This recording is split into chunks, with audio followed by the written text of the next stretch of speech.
Hello, everyone. Today I'm with Hernan Zaballa. He is the executive chairman of NOA Lithium Brines in Argentina, TSX-V ticker symbol and OAL. Thank you so much, Hernan, for your time. With over 30 years of experience in Argentina's mining sector, how would you describe today's legal and permitting framework, and why is it more stable than international investors would assume? Thank you, Liz. Thank you for having me here.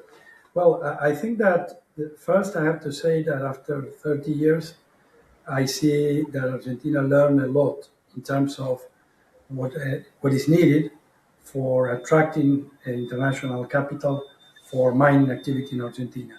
Mining activity, as you know, is a long-term activity, so you need specific rules to try to attract and stabilize in a country that has had some problems in the past with the economy and recurrently is coming back in terms of inflation and other problems in the macroeconomy. So that's very important. Today, of course, the economy of Argentina is more stabilized. The, the inflation rate was reduced by the current president, but also a new regime called RIGI was established since 2024, and many mining companies have already applied for it. It deals with benefits for mine activity and long-term benefits for mine activity, mainly refer to the export duties, which are a hard burden for the producers in Argentina, for mining producers in Argentina, particularly because all those products that are exported are charged with export duties. In the case of lithium, it's 4.5% on FOB value. So really deals with that and eliminates the export duty for projects that have been approved under RIGI. Also, the obligation to liquidate the export proceeds in Argentina is something that is gradually released in this regime. So after 3-4 years, you're totally released and all your export proceeds can be kept abroad in your accounts abroad. Another good, I would say, very good feature of this regime is that the income tax rate was reduced from 35 to 25%. Some other benefits on VAT, for instance, in recovering VAT in Argentina has been tough, and for the mining industry, where you need many years to build a project, you will only recover once you export your products.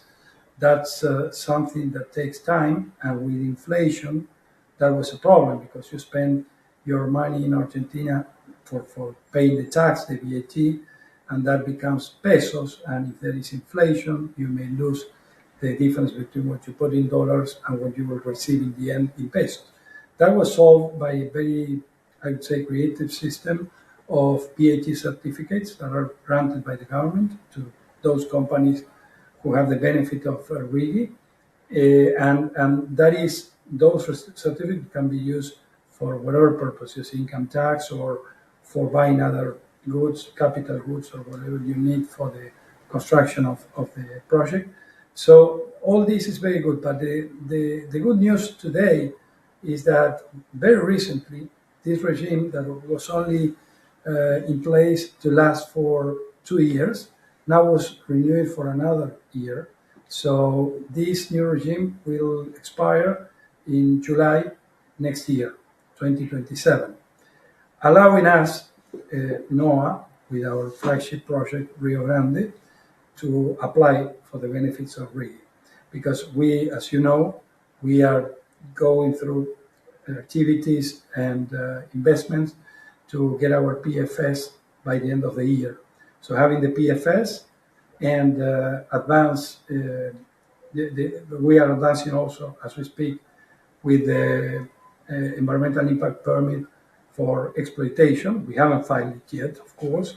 We want to finish our PFS for that, but we are advancing with all the studies that have to be done on the base, I would say, scenario of our activities in Rio Grande. And that's something that is ongoing as we speak, as I said. So we think that next year I would say perhaps by the end of the first quarter, we will be ready to file both the what is the environmental impact report for construction and operation with the authorities of Salta, and also we may apply for RIG to get those benefits. That's the good news. That's great news, and it seems like Argentina is on the right path, especially for the mining and critical minerals sector. And when it comes to lithium brines, water and community relationships are critical. So, how does NOAA approach hydrogeology, permitting, and local engagements the right way? And how has it been doing it from the start? That's a very good question. Yes. Well, Salta, particularly the province of Salta, where we have our three projects in NOAA, it's a province that has done a lot in terms of connecting companies with the communities. They have what they call a social table where the communities are represented, the companies are represented, depending on the region or the area where you have your project located, and the government is also present. So that helped a lot develop a relationship with the communities, and at the same time, all these communities in the area of our projects, they are all communities that work for the mining industry. They supply goods, or they also supply services to the mining companies. So in general, what you find in all these communities is that they are eager. They ask you, when are you going to start building the project? When are you going to do this or that? So they push us to keep going. And that's very good because they live out of the mining industry as well. This area where we have the projects located, it's a dry area, it's a high altitude, flat area and high altitude. It's called the Puna, and there are not many activities that can be performed there. Of course, farming is one of them, but I would say that breeding cattle maybe, but I would say that most activity now in that area is mine activity. So for the communities in the area, it's very important. And at the same time, of course, because it is a dry area, we have to be careful with how we manage, how we handle water resources. That's why we are studying and analyzing and making new studies on water resources available for Rio Grande. We already drilled some water wells. We found water in good quantity, but we are going through deeper analysis, and we are also analyzing, drilling, and testing other areas for water wells. Of course, the authorities of Salta are conscious of this. They really do well in the way they analyze the water basins. So we are working with them closely, asking for the permits we need. And usually, so far until now, it has been very easy to get the permits when you can prove that you are not creating any damage, neither to the environment or the communities nearby. Fantastic. And what should investors be watching from NOAA over the next 12 to 18 months? I know you mentioned the PFS, but any other, exciting milestone ahead? Yeah, absolutely. Yes, in the next 12 months, well, of course, we want to finish our PFS. The PFS means more than perhaps just a study because we still have to do some drill holes, rotary drill holes for pumping tests, which is very important in terms of determining the volume that we'll extract. So PFS also means many, I would say, site activities that we have to perform.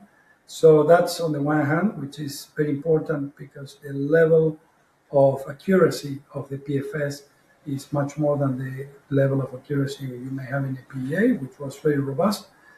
Having said that, what is very important is that the lithium prices, and now after the Chinese New Year, you see even an improvement, are going well. They are at the levels of what we calculated as the average lithium price for our PEA. So if this is sustained, we think we are going to have a very robust PFS as well. But at the same time, as we are going through the analysis of the environment and trying to speed up the process for filing for these permitting and approvals on the environmental side. We think that uh, by the beginning of next year, and I would say that is within the 18 months you asked me, I would say that we will be ready for applying for those permits and at the same time for rigging, as I explained. So this year and what's coming next in the, I would say the first half of next year is very important for the company. I think it's a game changer for the company. Thank you so much, Hernan. Absolutely. Thank you very much. Thank you, Liz.